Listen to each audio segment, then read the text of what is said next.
উনি যে বক্তব্যগুলো দিয়ে গেছেন এগুলো আপনার একটা ঐতিহাসিক বক্তব্য। শান্তির কথা বলেছেন তিনি, সৌহার্দ্যের কথা বলেছেন, সম্প্রীতির কথা বলেছেন।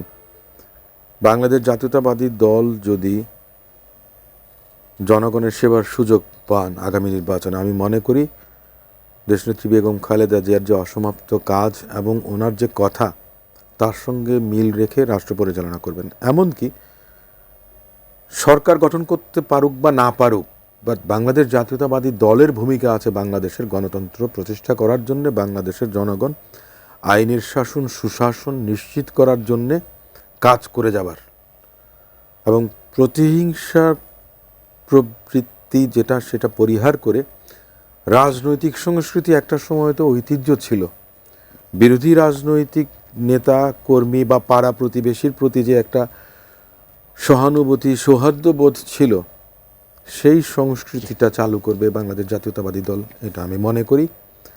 আর আমার নেত্রীর সঙ্গে অনেক স্মৃতি আছে, সেগুলো অন্য কোনো সময় যদি সুযোগ পেতাম তাহলে হয়তো বা বলতে পারতাম। ওনাকে গভীর শ্রদ্ধার সঙ্গে স্মরণ করছি। মহান আল্লাহ ওনাকে জান্নাতবাসী করুক, সে কামনা। খলিল সাহেব, আমি এই প্রশ্নটাই করবো একটু অন্যভাবে, যে বেগম খালেদা জিয়াকে সাধারণ মানুষ যেভাবে, বাংলাদেশের মানুষ যে ভালোবাসা দিচ্ছে, দেখিয়েছে, রাজনীতিবিদ, একজন রাজনীতিবিদ হিসেবে তাকে তোকে ভালোবাসলো, রাজনীতিবিদদের মনে হয় একটা, বা রাজনীতির একটা দায় চলে এসছে মনে হয় সাধারণ মানুষেরই ভালোবাসা দায় মেটানোর।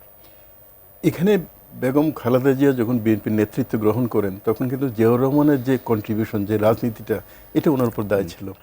এবং বেগম খালেদা জিয়ার বিদায়ের আগের যে রাজনৈতিক অ্যাচিভমেন্ট বা ওনার আদর্শ, ওনার কন্ট্রিবিউশন, এটা পরবর্তী নেতৃত্বের উপর কিন্তু একটা দায় হিসেবে কাজ করবে। আমার ধারণা হচ্ছে পরবর্তী নেতৃত্ব ওনার যে উত্তরাধিকার সেটা যথাযথভাবে এটাকে সামনে এগিয়ে নিয়ে যেতে পারবে। এই ক্ষেত্রে বাংলাদেশ রাষ্ট্রের স্বার্থটাকে কিন্তু বড়োভাবে দেখতে হবে। দল তো অবশ্যই থাকবে, কিন্তু দলের চাইতে বড় হচ্ছে রাষ্ট্র, যেটা সবসময় বেগম জিয়া বলতেন। সেই রাষ্ট্রের স্বার্থ, স্বাধীনতা সার্বভৌমত্বের স্বার্থ, এটাকে সামনে এগিয়ে নিয়ে যাবেন পরবর্তী উত্তরাধিকার, পরবর্তী নেতৃত্ব, সেটা আমি আশা করব এবং বিশ্বাসও করি সেটা হয়তো হবে, সম্ভব হবে।